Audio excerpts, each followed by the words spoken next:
Hola, me llamo Isabel y soy de Honduras y ahora vivo en Barcelona. Isabel, ¿por qué te fuiste de Honduras y viniste a Barcelona? Cuéntanos un poco tu historia. Bueno, porque sufría violencia doméstica y extorsiones también en mi país.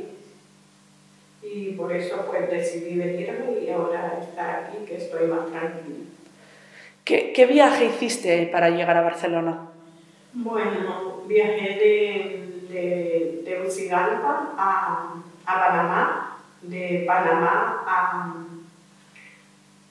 a, a Francia y luego llegué aquí a Barcelona.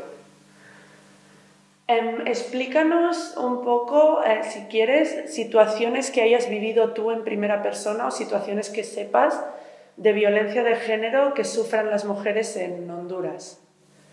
Bueno, yo sufría, violencia porque mi marido era muy machista y, bueno, los trataba mal a mí y a mis hijos y también sí conozco de otras personas que están viviendo situaciones igual que yo y bueno, eso.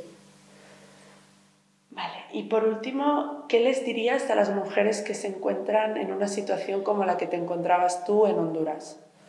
Bueno, yo lo que le diría que se decidan a parar el maltrato porque hay muchas personas que no logran pasar lo que yo hice, sobrevivir, pues venirme, porque hay otras que las matan y bueno, entonces que paren, que denuncien o que busquen otra salida, porque uno hay veces que por amor a los hijos, estar con la pareja, no decide a separarse y está sufriendo ahí y bueno, y nunca puede saber uno cuál es el final, si no, tal vez no tener la suerte que tuve yo de escapar y estar aquí. Y a otras personas pues mueren y bueno, y ahí se queda todo, los hijos y solos y bueno, porque sí, yo ahora mismo tengo también familias que están sufriendo lo mismo. Y bueno, y yo les digo que a todas las mujeres que si pueden, pues parar o denunciar, que lo hagan.